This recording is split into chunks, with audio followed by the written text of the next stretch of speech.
Assalamualaikum warahmatullahi wabarakatuh. Salam sejahtera bagi kita semua. Pertama-tama kami mengucapkan banyak terima kasih kepada dosen pengampu kami, Bapak Vicky Effendi, selaku dosen mata kuliah akuntansi keuangan lanjutan. Pada video kali ini kami akan membahas mengenai intercompany profit plan asset.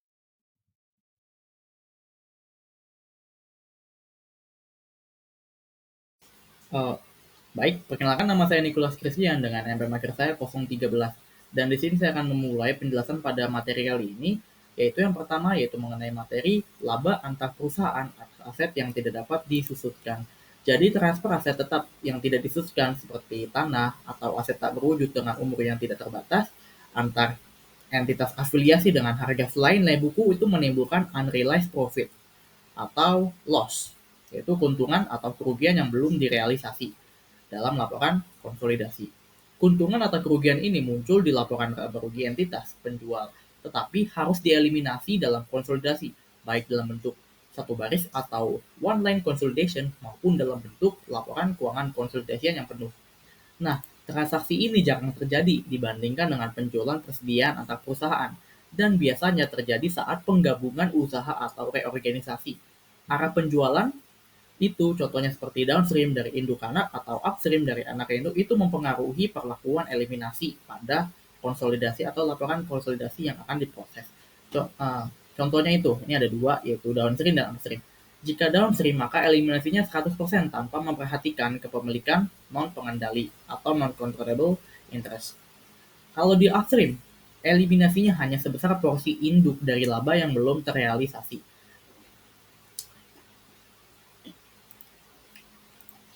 Nah, oke, seperti yang saya bilang tadi itu ada dua jenis yaitu downstream dan juga upstream. Di sini saya akan bahaskan mengenai downstream sale of land. Jadi Pop Corporation itu memiliki 90% saham Son Corporation. Tahun 2016, Son menjual tanah ke Pop seharga 100.000, padahal biaya perolehan tanah oleh Son adalah 80.000. Maka ada laba antar perusahaan sebesar 20.000 atau loss-nya yang belum terrealisasi dalam sudut pandang grup karena tanah masih dalam grup. Nah, tahun 2016, Son, perusahaan anak, itu melaporkan laba bersih sebesar 140.000, termasuk laba dari penjualan tanah. Maka Pop memiliki laba bersih senilai 180.000. Maka pencatatannya itu investment in Sun itu pada income from Sun sebesar 126.000. Untuk mencatat 90% dari Son, yaitu 140.000 pendapatan yang dilaporkan. Lalu yang kedua itu income from Sun pada investment in Sun untuk mengeliminasi unrealized profit pada tanah yang dijual ke ke Sun, ke anak, yaitu sebesar 20.000. Nah, jika kita melihat pada laporan yang ada di sebelah kanan ini, itu laba atas penjualan tanah tidak boleh muncul dalam laporan laba rugi konsolidasi, dan tanah harus dimasukkan ke dalam neraca konsolidasi pada biaya perolehan awal sebesar 80.000.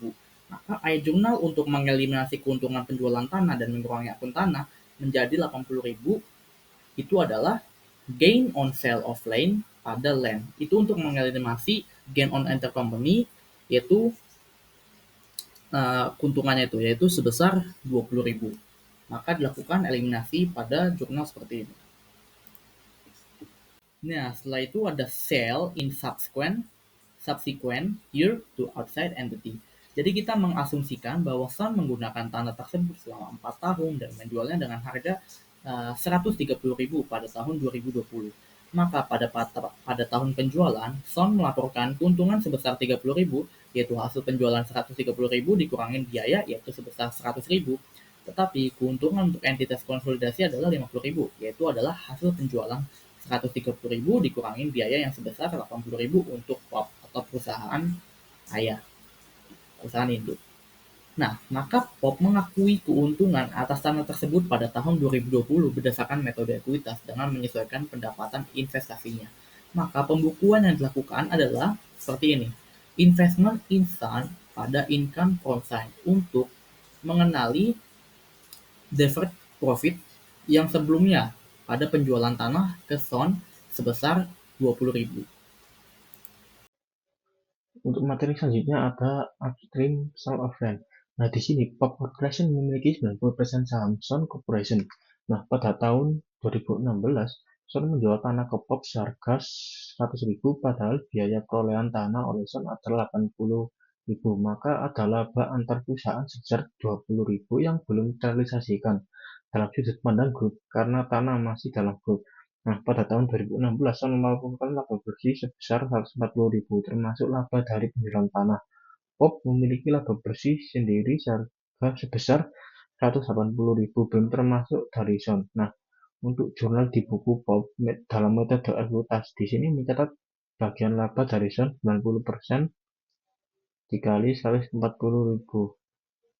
Nah, untuk itu di sini ada investment in Sun sebesar 126.000 pada debit dan income from Sun 126.000 pada kredit.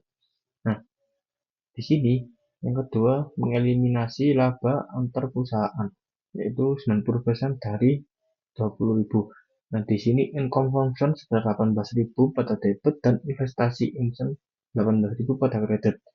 Ini adalah pengakuan kembali dari 80% laba sebesar 20.000 yang sempat dihilangkan karena penjualan antar anak perusahaan, karena waktu itu belum direalisasikan secara konsolidasi. Nah, perhitungan laba konsolidasi di sini laba Sun sebesar 140.000 dikurangi 20.000 menjadi 120.000. Nah, bagian top sebesar 90%, jadi totalnya itu ada 108.000.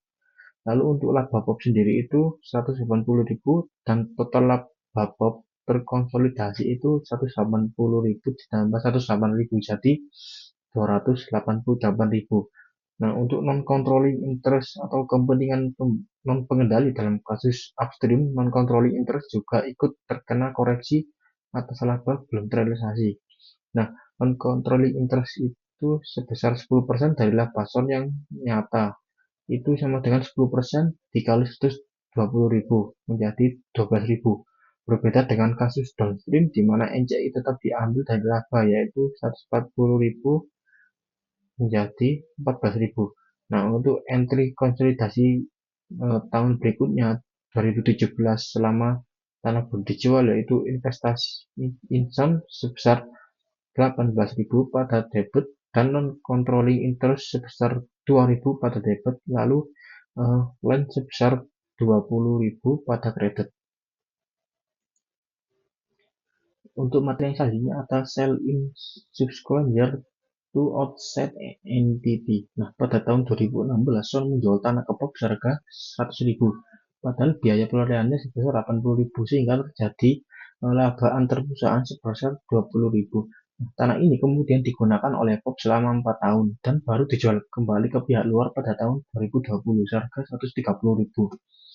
Dalam catatan Pop, biaya tanah sebesar 100.000 sehingga Pop mencatat laba sebesar 30.000. Dari 130.000 dikurangi 100.000, namun dari sudut pandang entitas konsolidasi laba yang sebenarnya adalah 50.000. Nah, 50.000 ini diperoleh dari 130.000 dikurangi 80.000. Lalu untuk selanjutnya ada perlakuan akuntansi konsolidasi tahun 2020.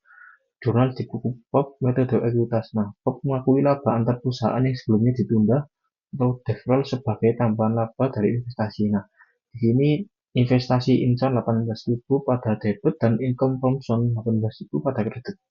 Lalu dampak ke laba konsolidasi itu laba dari penjualan oleh tanah Pop sebesar 30.000 ditambah pengakuan kembali laba tunda sebesar 18.000, maka total dampak laba konsolidasi adalah 48.000, lalu sisanya ada 2.000 dialokasikan ke non-controlling interest sebesar 10% dari 20.000. Lalu untuk entry jurnal di kertas kerja konsolidasi itu ada investment in Sun 18.000 pada debit, non-controlling interest 2.000 pada debit, dan gain loan land 20.000 pada kredit.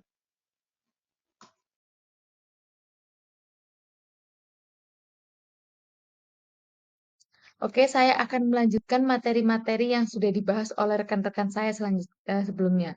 Selanjutnya, saya akan membahas mengenai laba antar perusahaan atas aset yang dapat disusunkan. Jadi, terdapat keuntungan maupun kerugian dari penjualan aset tetap yang dapat disusutkan antara perusahaan. Di sini ada 5. Yang pertama, ada menangguhkan periode penjualan antar perusahaan. Lalu yang kedua, ada mengakui keuntungan atau kerugian selama sisa umur manfaat aset. Lalu yang ketiga, ada menyesuaikan aset dan penyusutan ke bawah untuk keuntungan. Lalu yang keempat, ada menyesuaikan aset dan penyusutan ke atas untuk kerugian. Lalu yang kelima, ada mengakui keuntungan atas kerugian yang belum diamortisasi pada saat penjualan ke entitas. Nah, pada slide-slide selanjutnya, kita akan membahas mengenai downstream end of the year dan downstream beginning of the year. Oke, pada materi slide kali ini kita akan membahas mengenai contoh soal dari downstream yang end of year dan downstream at beginning of year. Jadi kita mulai dari yang end of year. Diasumsikan bahwa Palm Corporation menjual mesin kepada Sun Corporation dengan pengakuisisian sebesar 80%. Lalu pada tanggal 31 Desember, mesin tersebut memiliki biaya yang belum disusutkan sebesar $50.000 dan dengan harga pokok sebesar $90.000 dengan pengakumulasian penyusutan itu sebesar $40.000 dan mesin tersebut dijual kepada Sun sebesar $80.000. Nah, pada gambar di bawah ini merupakan ayat jurnal pada masing-masing perusahaan, pada perusahaan Palm Corporation maupun pada Sun Corporation. Pada PAM akan ditulis cash accumulated depreciation pada machinery dan gain on sale of machinery. Cash sebesar $80.000 dan accumulated depreciation sebesar $40.000 pada machinery sebesar $90.000 dan gain on sale sebesar $30.000. Lalu pada Sun, machinery pada cash sebesar $80.000. Lalu kita akan membahas yang di beginning of the year-nya. Jadi diasumsikan bahwa PAM dan Sun itu pada tahun 2016 menyusutkan mesinnya. Dan penyusutan atas keuntungan yang belum direalisasikan akan dianggap sebagai pengakuan sedikit demi sedikit atas keuntungan tersebut selama tahun 2016. Diasumsikan bahwa pada tanggal 1 Januari 2016, tanggal penjualan antar perusahaan, mesin tersebut memiliki sisa umur ekonomis selama 5 tahun tidak ada nilai residu yang diharapkan pada tanggal 31 Desember 2020 kan garis lurus. Nah, jadi pada ayat jurnalnya itu sama seperti di downstream yang end of year. Oke, dari pembahasan slide sebelumnya, kita sudah membahas secara detail mengenai downstream at end of year sama downstream at beginning of year. Nah, jadi di sini kita akan melakukan penjurnalan. Nah, kita akan membahas mulai dari yang downstream end of year. Jadi, jurnalnya itu income from Sun pada investment in Sun sebesar $30.000. Nah, efeknya pada adjustment sendiri itu kita bakal menambahin gain. Ada unrealized gain-nya. Jadi, gain on sale of machinery $30.000 dan machinery-nya $30.000. Lalu, apabila pada downstream beginning of year, di beginning of year itu, dia pertama-tama kita akan menjurnal income from Sun pada investment in Sun, sama seperti yang tadi, sebesar $30.000. Lalu, ada lagi jurnal mengenai investment in Sun $6.000 pada income from Sun $6.000. Nah, $6.000 ini didapat dari $30.000 dibagi dengan 5 tahun. Baik, materi selanjutnya yaitu efek downstream sale pada kertas kerja konsolidasi. Jadi di sini ada kertas kerja konsolidasi parsial yang menggambarkan dampak dari penjualan mesin antar perusahaan pada 1 Januari terhadap laporan keuangan konsolidasi per 31 Desember 2016 sebagai berikut dalam ribuan.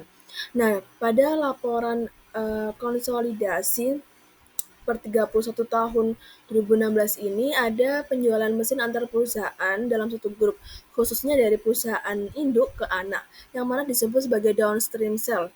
Nah, pada kasus ini, PAM ini sebagai induk menjual mesin kepada Sun, anak perusahaannya, pada tanggal 1 Januari. Dalam laporan keuangan individual, PAM mencatat laba penjualan mesin sebesar $30.000. Namun laba ini dianggap belum terrealisasi dari sudut pandang konsolidasi karena transaksi terjadi di dalam grup. Nah, sehingga pada laporan konsolidasi ini terdapat dua penyesuaian utama. Yang pertama, laba $30.000 dieliminasi dari laporan laba rugi. Tujuannya agar tidak ada pengakuan laba yang belum benar-benar dihasilkan dari transaksi eksternal, di mana ditunjukkan pada kolom Adjustment and Elimination sebagai penyesuaian nomor A sebesar $30.000. Lalu penyesuaian kedua ini adalah depresiasi. Sana mencatat beban penyusutan sebesar $16.000 atas mesin yang diperolehnya dari PAM. Namun, karena mesin tersebut dijual dengan harga lebih tinggi dari nilai bukunya, maka beban penyusutan Sun itu menjadi terlalu tinggi dibandingkan jika dilihat dari sudut pandang grup. Oleh karena itu, konsolidasi mengurangi beban depresiasi sebesar $6.000 melalui penyesuaian B, yaitu di Adjustment and Elimination yang nomor B, $6.000. Selanjutnya, pada neraca, mesin dicatat oleh Sun sebesar $80.000, di mana nilai ini juga terlalu tinggi karena sudah termasuk laba antar perusahaan. Maka dilakukan penyesuaian untuk mengurangi nilai mesin sebesar $30.000, yaitu yang A yang kedua di Adjustment and Elimination, dan mengembalikannya ke nilai buku saat masih dimiliki PAM. Ini menjelaskan kenapa nilai mesin di laporan konsolidasi menjadi $50.000. Jadi $50.000 ini ada pengurangan dari $80.000 dikurangi dengan $30.000, yaitu laba yang belum terrealisasi, sehingga mesin yang benar nominalnya itu $50.000. Nah, untuk akumulasi depresiasi juga disesuaikan, di mana dari $16.000 dikurangi $6.000 agar akumulasi depresiasi mencerminkan penyusutan berdasarkan nilai mesin yang sebenarnya, bukan nilai yang ditransfer antar entitas. Lalu untuk tahun 2017 sampai 2020, PAM menyesuaikan pendapatan investasinya untuk pengakuan bertahap laba tidak terrealisasi atas mesin dengan entry berikut, yaitu pada tahun 2017, 2018, 2019, dan 2020. Jadi jurnal ini dilakukan tiap tahun, yaitu debit investment in Sun sebesar $6.000 pada kredit income from Sun juga sebesar $6.000. Nah, dengan jurnal ini, PAM mulai mengakui pendapatan investasinya secara bertahap, sebesar bagian laba yang dianggap terrealisasi karena penggunaan aset dalam operasi. Selanjutnya masih di efek downstream sale pada kertas kerja konsolidasi. Di sini membahas mengenai pengakuan bertahap laba dan penyesuaian awal tahun 2017. Menjelang akhir tahun 2020, pada 31 Desember 2020, akhir umur manfaat mesin, PAM telah sepenuhnya mengakui laba $30.000 sebagai pendapatan investasi, di mana sudah akun investasinya mencerminkan eliminasi dan pengakuan bertahap laba tidak terrealisasi sebagai berikut. Nah, tabel ini yang kami sajikan memperlihatkan tahapan eliminasi dari pengakuan laba dalam 5 tahun. Yang pertama, pada tahun 2016, laba $30.000 dieliminasi sepenuhnya. Lalu mulai tahun 2017 hingga 2020 diakui kembali sebesar $6.000 per tahun. Sehingga hal ini menjelaskan bahwa saldo akun investasi PAM yang secara bertahap meningkat dari minus $24.000 pada tahun 2016 menjadi $0 pada tahun 2020. Di mana hal ini penting karena laporan konsolidasi pada awal 2017 itu harus mencerminkan saldo awal investasi yang sesuai, yaitu setelah mengeliminasi laba antar perusahaan. Maka dari itu dibuat entry jurnal berikut. Debit investment in Sun sebesar $24.000, lalu debit accumulated depreciation sebesar $6.000, pada kredit machinery atau mesin sebesar $30.000. Nah, di mana tujuan dari penyesuaian ini adalah untuk mengembalikan posisi aset dan investasi ke nilai yang relevan secara konsolidasi. Hanya laba yang terrealisasi melalui penggunaan mesin yang dapat diakui secara bertahap. Dengan pendekatan ini, konsolidasi mencerminkan posisi dan kinerja yang lebih adil karena tidak mengandung pengaruh dari transaksi antar entitas dalam satu grup. Selanjutnya di sini ada kertas kerja konsolidasi tahun 2017 sampai dengan tahun 2020. Nah, kertas kerja yang ditampilkan di sini itu menunjukkan dua penyesuaian untuk tahun 2017 hingga 2020. Jadi, kertas kerja ini itu menunjukkan bagaimana penyesuaian downstream sell dilakukan setiap tahunnya dari tahun 2017 hingga tahun 2020. Nah, setiap tahun ini melibatkan dua jenis penyesuaian. Yang pertama untuk saldo awal periode dan kedua untuk perubahan selama tahun berjalan. Sekarang kita lihat di tahun 2017 sebagai contoh ada dua penyesuaian utama. Di neraca itu nilai mesin yang dicatat Sun itu dikurangi $30.000. Lalu akumulasi depresiasi ditambahkan sebesar $6.000, di mana penyusunan ini memperbaiki posisi awal aset agar mencerminkan biaya historis. Lalu di laporan laba rugi, depresiasi dikurangi $6.000 agar beban penyusutan sesuai dengan nilai mesin yang disesuaikan. Selain itu, PAM juga mengakui kembali $6.000 dari laba yang sebelumnya dieliminasi melalui entry debit investment in Sun sebesar $6.000 pada kredit income from Sun sebesar $6.000. Hal yang sama dilakukan di tahun 2018, 2019, dan 2020. Nah, setiap tahun ini terdapat penyesuaian, depresiasi, dan pengakuan kembali laba sebesar $6.000 yang dilakukan hingga jumlah totalnya mencapai $30.000 pada akhir masa manfaat mesin. Nah, dengan begitu, maka laporan konsolidasi setiap tahunnya akan menyesuaikan nilai mesin dan depresiasi agar sesuai dengan nilai wajar kelompok usaha. Sehingga penyesuaian ini tidak hanya mempengaruhi akun investasi PAM dan tidak memengaruhi kepentingan non-pengendali karena ini adalah penjualan downstream dari induk ke anak. Materi selanjutnya yaitu penjualan aset tetap yang dapat disusutkan secara upstream. Jadi, dalam menghitung pendapatan investasi pada tahun penjualan, induk perusahaan itu menyesuaikan bagiannya atas laba yang dilaporkan perusahaan untuk bagiannya atas keuntungan yang belum terrealisasi dari penjualan dan bagiannya atas pengakuan bertahap keuntungan tersebut melalui penyusutan. Lalu efek penjualan upstream pada buku terpisah afiliasi dengan contoh Pop Corporation membeli truk dari anak perusahaan yang dimiliki 80% yaitu Sun Corporation pada tanggal 1 Januari tahun 2016. Di mana di sini ada informasi lainnya yaitu yang pertama, laba Sun pada tahun 2016 itu sebesar $50.000, lalu sisa umur ekonomis dari truknya itu 3 tahun, lalu metode penyusutan yang digunakan itu garis lurus, lalu nilai sisa truknya di akhir tahun 2018 itu sebesar $3.000, lalu harga perolehan truk di Sun itu $14.000, dan juga akumulasi penyusutan per 31 Desember 2015 itu sebesar $5.000. Lalu jika Sun menjual truk ke Pop seharga $12.000 secara tunai, maka di bawah ini ada jurnalnya pada tahun 2016. Di sini jurnalnya terbagi menjadi dua, ada dari buku Sun dan juga dari buku Pop.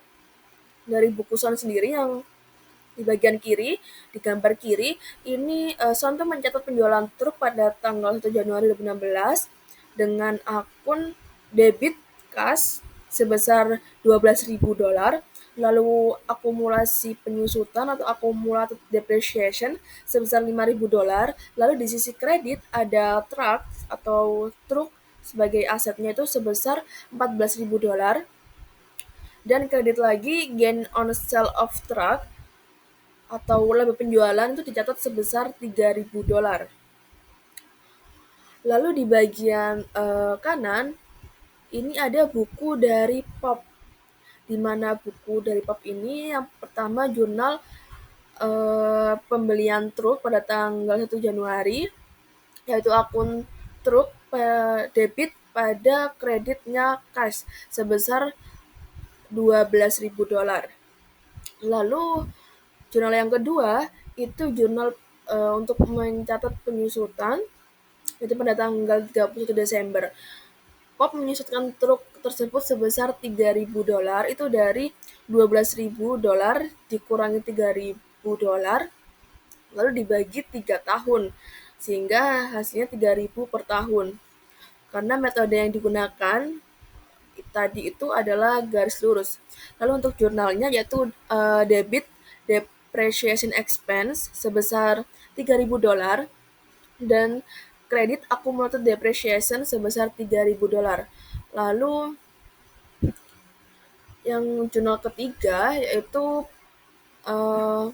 Pop menghitung laba investasi dari Son dengan perhitungan berikut, yaitu bagian laba bersih Son yaitu 80% dari kepemilikan Pop sendiri sebesar 80% dikalikan dengan laba bersihnya $50.000 laba bersih dari Son, sehingga diperoleh hasil $40.000 untuk bagian laba bersih Son. Bagian laba bersih Pop dari Son. Lalu dikurangi dengan bagian Pop atas laba belum direalisasi dari penjualan truk, yaitu sebesar $3.000 dikali 80% sama dengan diperoleh hasil $2.400. Lalu ditambah bagian Pop atas laba yang diakui secara bertahap lewat penyusutan, yaitu sebesar $3.000 dibagi 3 tahun sama dengan $1.000 per tahun dikali dengan 80%, yaitu sebesar $800, sehingga hasil akhirnya $40.000 laba bersih Pop dikurangi 2.400 bagian Pop atas laba belum direalisasi, lalu ditambah $800 bagian Pop atas laba yang diakui secara bertahap lewat penyusutan, sehingga diperoleh hasil sebesar $38.400.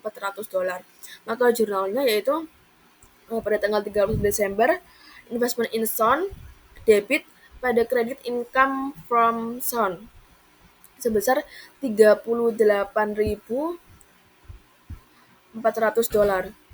Kemudian, dari penyusunan ini kita lihat bahwa Pop tidak mengakui seluruh bagiannya atas laba Son secara langsung. Sebagai akibat dari penjualan upstream ini, maka pendapatan investasi Pop berkurang sebesar $1.600 di tahun 2016, di mana sisa laba yang belum diakui yaitu $1.600 dan diakui dalam 2 tahun berikutnya secara proporsional, yaitu $800 di tahun 2017 dan $800 di tahun 2018. Materi selanjutnya yaitu efek upstream sale pada kertas kerja konsolidasi. Untuk menggambarkan prosedur lembar kerja bagi Pop dan Son, disertakan investasi berikut dan saldo ekuitas serta perubahannya dengan asumsi tambahan. Untuk memahami hubungan investasi Pop dalam Son dan bagaimana perubahan nilai investasi tersebut dipengaruhi oleh transaksi antara entitas, terutama dalam konteks penjualan upstream. Nah, di sini ada gambar tabel di mana pada tanggal 31 Desember 2015 nilai investasi di Pop di Son itu sebesar $400.000 sama dengan 80% dari ekuitas Son. Nilai ekuitas 100% Son sebesar $500.000 selama tahun 2016 hingga 2018, pendapatan Son meningkat setiap tahunnya sebesar $50.000, di mana bagian Pop sebesar 80% dari laba tersebut adalah $40.000. Namun karena ada penyesuaian dari keuntungan yang belum direalisasi akibat penjualan truk, Pop hanya bisa mengakui sebagian dari laba tersebut setiap tahunnya. Khususnya tahun 2016, investasi Pop hanya naik sebesar $38.400 atau $1.600 lebih rendah dari 80% ekuitas Son. Hal ini terjadi karena terdapat keuntungan tidak terrealisasi sebesar $2.000 akibat penjualan truk dan hanya $1.000 yang direalisasi melalui depresiasi. Lalu pada tahun 2017, selisih antara investasi dan 80% ekuitas tinggal $800 karena tambahan $800 dan dari keuntungan direalisasi. Lalu untuk tahun 2018, sisa keuntungan sebesar $1.000 akhirnya sepenuhnya direalisasi, sehingga investasi POP kembali sama dengan 80% dari ekuitas Son, yaitu sebesar $520.000. Lalu di sini ada kertas kerja konsolidasi tahun 2016 atau tahun penjualan. Nah, pada tahun 2016 adalah tahun di mana truk dijual dari Son ke Pop. Penjualan ini menciptakan keuntungan internal sebesar 3.000 yang belum sepenuhnya direalisasi. Oleh karena itu, dalam kertas kerja konsolidasi perlu dilakukan penyesuaian agar laporan keuangan gabungan tidak mencatat keuntungan yang belum benar-benar terjadi dari sudut pandang grup. Lalu di sini penyesuaian dilakukan melalui di sini entry A mengoreksi beban depresiasi mengurangi 1.000 dari depresiasi agar hanya mencerminkan depresiasi atas nilai truk yang wajar. Lalu entry B mengeliminasi keuntungan 3.000 yang belum direalisasi yang dengan pengaruh pada akun truk. Lalu entry C mempengaruhi pendapatan investasi truk sebesar 38.400 dan menyesuaikan akun investasi. Lalu entry D mencatat bagian non-controlling interest sebesar 20% dari laba bersih setelah penyesuaian, yaitu 9.600. Lalu untuk hasil akhirnya pada tahun 2016 investasi POP berada 1.600 di bawah 80% ekuitas Son karena hanya 1.000 dari keuntungan direalisasikan.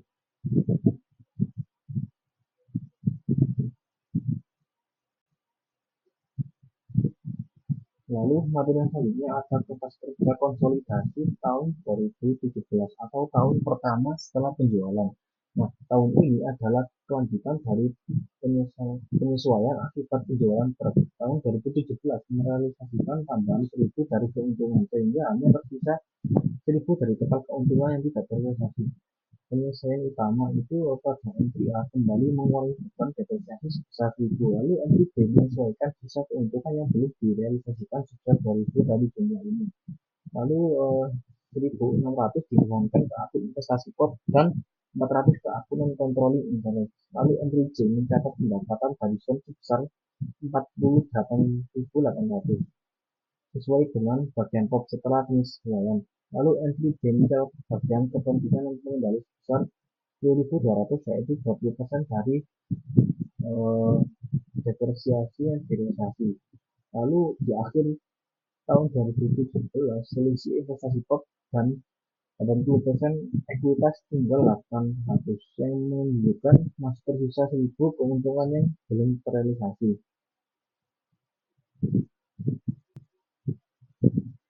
Lalu untuk yang terakhir itu ada kertas kerja konsolidasi tahun 2018, tahun kedua setelah penjualan.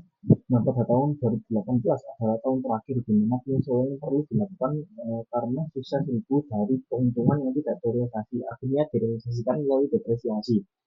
Penyesuaian di tahun 2018 itu pada entry A tetap mengoreksi beban depresiasi sebesar 1.000, lalu pada entry B menghapus sisa keuntungan yang belum direalisasi per 1 Januari 2018. Kali ini hanya 800 yang sesuai terhadap akun investasi POP dan 200 ke non-controlling interest. Lalu entry C mencatat pendapatan dari Son sebesar 40.800 bagaimana mestinya. Lalu entry D menghitung bagian non-controlling interest sebesar 10.200 sama seperti tahun sebelumnya. Lalu setelah penyelesaian ini nilai investasi POP di Son sudah kembali seimbang dengan 80% ekuitas Son yaitu 520.000.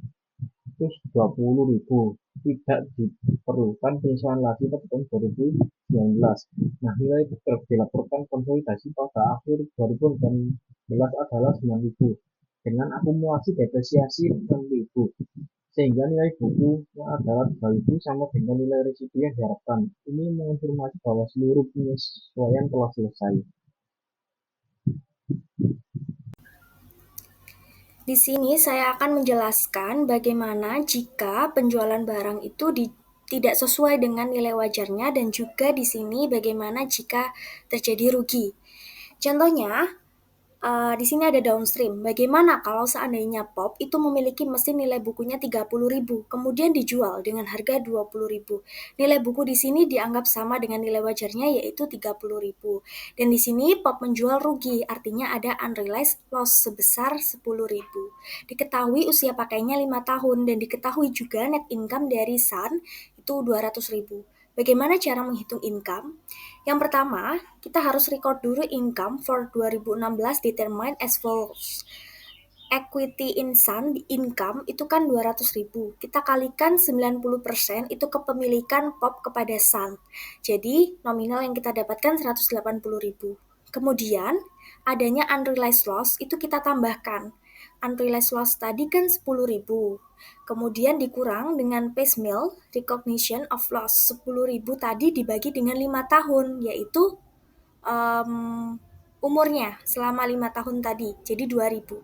Kemudian kita totalkan semua menjadi 188.000. Ini kita masukkan ke dalam jurnal. Jadi investment in Sun kita debitkan, kemudian pada income from Sun kita kreditkan. Karena income bertambah maka dikredit sebesar 188.000.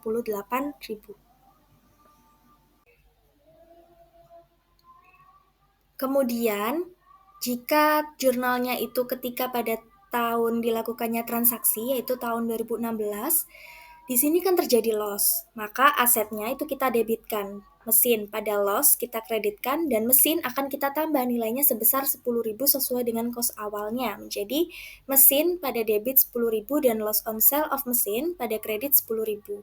Dan untuk menjurnal depreciation expense diletakkan pada sisi debit, karena jurnal normal jika tidak terjadi kerugian depreciation expense itu bebannya dikreditkan. Nah, di sini karena terjadi rugi, maka depreciation expense kita debitkan, kita balik jurnalnya. Jadi depreciation expense pada debit 2.000 dan accumulated depreciation credit sebesar 2.000. Kemudian untuk tahun-tahun setelahnya, di sini pada subsequent year, 5 tahun tidak dijual dan juga digunakan terus-menerus oleh Sun. Nah, ketika tahun 2017, maka jurnalnya ini bertahap. Jurnal yang di 2017 pada slide berikut itu akan digunakan berturut-turut 5 tahun berikutnya. Sama. Jadi di sini untuk tahun 2017 jurnalnya mesin kita debitkan 10.000, depreciation expense debit 2.000. Seperti jurnal sebelumnya, mesin di debit dan depreciation expense di debit. Kemudian akumulasinya kita kreditkan sebesar 4.000 dan investment in Sun di kredit 8.000.